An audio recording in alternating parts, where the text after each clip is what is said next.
தேர்தல் அப்படின்றது என்ன கான்செப்டில் அப்படி ஒரு விஷயமே கொண்டு வந்தாங்கன்னா, ஒருத்தர் மக்களுக்கு நான் இந்த விஷயங்கள்லாம் செய்வேன் அப்படின்னு வாக்குறுதிகள் கொடுக்குறாரு. அந்த வாக்குறுதிகளை நிறைவேற்றுவதற்காக ஒரு 5 ஆண்டு காலம் கொடுக்குறாங்க.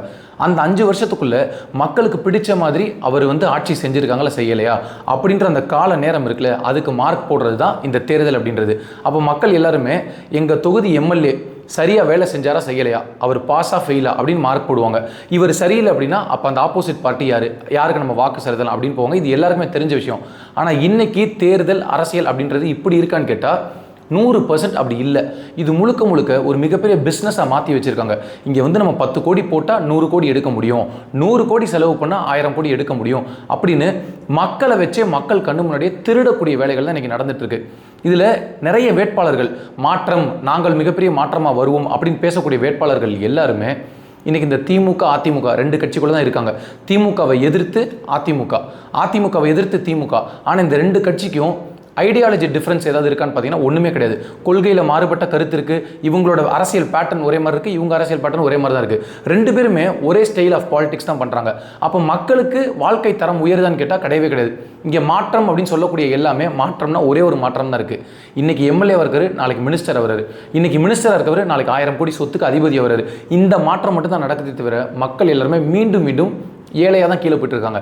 இப்போ சமீபத்தில் விஜய் வந்திருக்காரு. இந்த கட்சியில் ஒரு மாற்றமாக நான் வரணும்னு சொல்லி இந்த 2 கட்சியும் பண்ணக்கூடிய எல்லா தில்லுமுள்ளு வேலைகளையும் பொது வெளிச்சத்தில் போட்டு உடைச்சாரு, பேசினார், பிரச்சாரம் பண்ணார். திமுக அதிமுக எல்லாரும் பிரச்சாரம் பண்ணாங்க. ஆனால் இப்போ இருக்கக்கூடிய கருத்து கணிப்புகள் கூட பொய் தான். நீங்கள் நல்ல ஒரு எக்ஸாம்பிளுக்கு சொல்லணும்னா, ஒரு கருத்து கணிப்பு எடுக்கிறாங்க, ஒரே டிவி தான் எடுக்குது. மக்கள் விரும்பும் முதல்வர் யார் அப்படின்னு பார்த்தா விஜய்க்கு 40%. ஆனால் விஜய் ஒரு சீட்டு கூட ஜெயிக்க மாட்டார், 2 சீட்டு கூட ஜெயிக்க மாட்டார். திமுக அதிமுக தான் ஆட்சி அமைக்கும்னு சொல்கிறாங்க. இதுவே எவ்வளோ பெரிய ஒரு முரண்னு பாருங்கள். ஆனால் இந்த மாதிரி நிறைய வேலைகள் பண்ணி அவங்க மக்களை முட்டாளாக்கிட்டே தான் இருப்பாங்க. ஏன்னா அது அவங்களோட வேலை.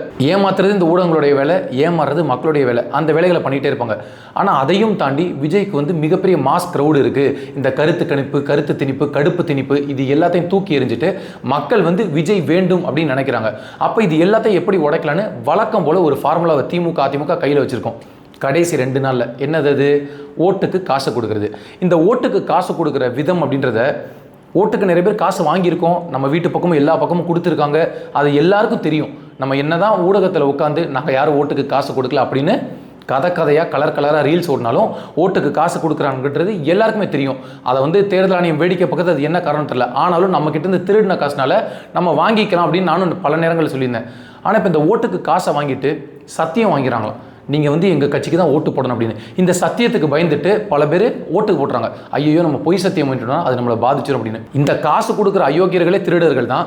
இவங்கள்ட்ட நம்ம பொய் சத்தியம் பண்ணிட்டா நமக்கு பிரச்சனை வந்துடும் மக்கள் பயந்துட்டு ஓட்டு போடுறதுக்கு முடிவு பண்ணுறாங்க. இன்னும் ஒரு கூட்டம் என்ன நினைக்கிறாங்கன்னா, பல பேர் எப்படி ஏமாத்துறாங்கன்னா, மக்கள் அறியாமல் எப்படி பயன்படுத்துகிறாங்கன்னா, நீங்கள் ஓட்டு போடும்போது மேலே கேமரா இருக்கும், நாங்கள் பார்த்துருவோம் நீங்கள் யாருக்கு ஓட்டு போடுறீங்கன்னு அப்படின்னு சொல்லி இன்னும் கிராமத்தில் இருக்கக்கூடிய மக்களெல்லாம் ஏமாத்துறாங்க. ஒரு 1000 ரூபா 2000 ரூபாய் கொடுத்துட்டு, நான் ஏற்கனவே சொல்லியிருக்கேன், ஒரு ஓட்டுக்கு 2000 ரூபா கொடுக்குறாங்க அப்படின்னா இந்த 5 வருஷத்தில் நீங்கள் பிரித்து பார்த்தீங்கன்னா 70 பைசாவோ 80 பைசாவோ ஒரு நாளைக்கு. அப்போ பிச்சைக்காரனுக்கு போடுற காசை விட கேவலமான காசை நமக்கு தூக்கி போட்டுட்டு நம்மளை வச்சு இவங்க எல்லாருமே காசு பணம் சம்பாதிக்கிறாங்க. இதில் ரொம்ப எனக்கு மனசுக்கு காயமான ஒரு விஷயம் என்னென்னா, டிவிக்கில் இருக்கக்கூடிய ஒரு சில வேட்பாளர்கள், இன்னும் மாற்றம்னு நிறைய வேட்பாளர்கள்லாம் இருக்காங்க இல்லையா, அவங்கள சந்தித்து பேசக்கூடிய வாய்ப்பு கிடைச்சிது. அவங்க எல்லாருமே கண் கலங்கி பேசின ஒரு விஷயம், பதிவு பண்ண விஷயம். நம்ம நாகரிகம் கருதி அவங்களுடைய பெயரெல்லாம் நம்ம வெளியில் சொல்லலை. எல்லாருமே என்ன சொல்கிறாங்க, இவ்வளவு கஷ்டப்பட்டவங்க 1 மாதம் உழைச்சிருக்கிறோம், மக்கள்கிட்ட போய் அவங்க பிரச்சனைகளை தெரிஞ்சுக்கிட்டு அதுக்கு தீர்வு என்ன, எங்களுக்கு ஒரு வாய்ப்பு கொடுங்க நாங்கள் கேட்டிருக்கோம். அதே போல் இரவு பகல் பார்க்காம, வெயில்லையும் இரவில் நேரங்கள் பார்க்காம எல்லா வீடையும் கதவை தட்டி எங்களுக்கு ஒரு வாய்ப்பு கொடுங்க நாங்கள் கேட்டிருக்கோம். இவ்வளவு அசாத்தியமான உழைப்பு போட்டு மக்கள் எங்களுக்கு வாக்கு செலுத்த தயாராகிட்டாங்க. ஆனால் இந்த நேரத்தில் ஒரு ஓட்டுக்கு 1000 2000 3000 5000 வரைக்கும் கொடுக்குறாங்க.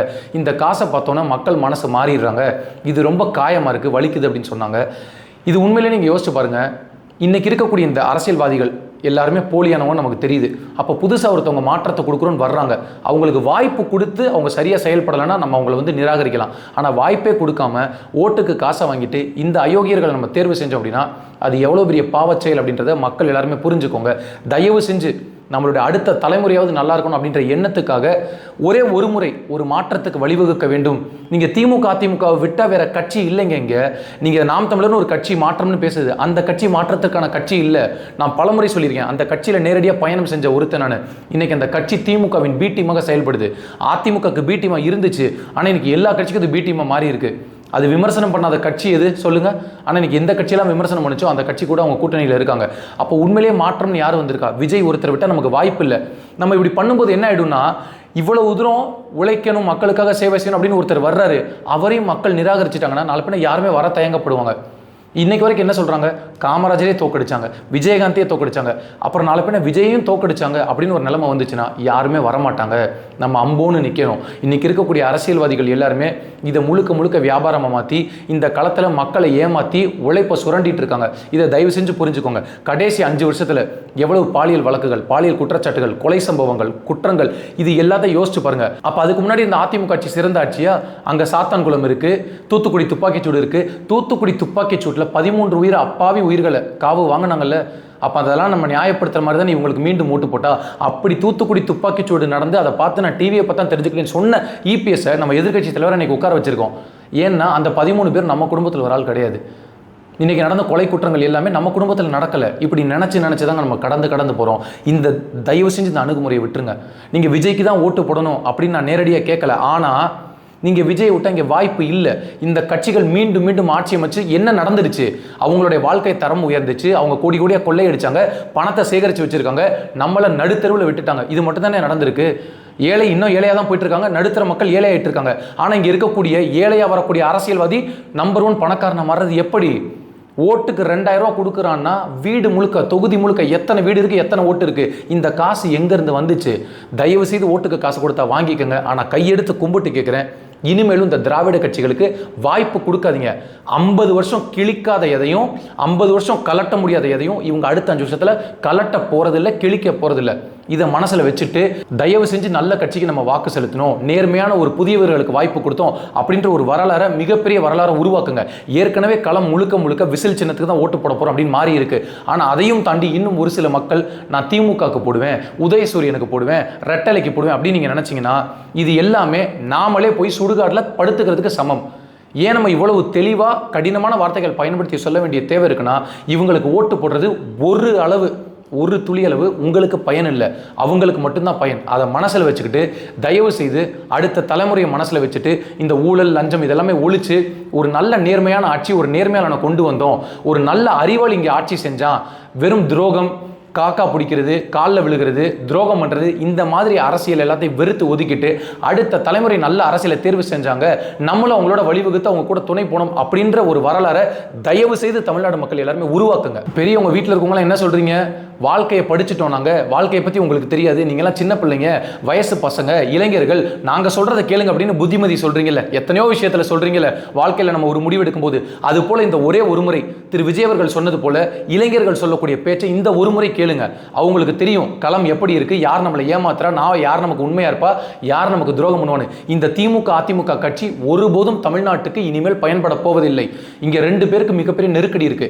ஸ்டாலின் மீண்டும் முதலமைச்சராக வரணும், அந்த வெறியில் அவர் ஓடுறாரு. எடப்பாடி பழனிசாமி நாமளே மக்களை சந்திச்சு ஜெயிச்சு முதலமைச்சர் வரணும், அந்த வெறியில் அவர் ஓடுறாரு. ஜெயிச்சு முடிச்சதுக்கு அப்புறம் மக்கள் ஒரு துளி அவங்க கண்டுக்க போறதில்லை.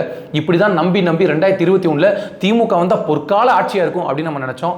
ஆனால் இன்னைக்கு கொடூரமான ஆட்சி நடந்துட்டு இருக்கு.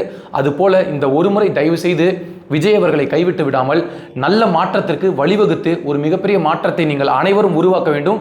இது ஒவ்வொரு தமிழனின் கடமை. எத்தனையோ பேர் ஊர்ல இருந்து, வெளிநாடுகள்ல இருந்து விஜய் சொல்லிட்டாரு நம்ம ஓட்டு போடணும்னு வந்திருக்காங்கல்ல, அப்ப அவங்க மனநிலையெல்லாம் யோசிச்சு பாருங்க.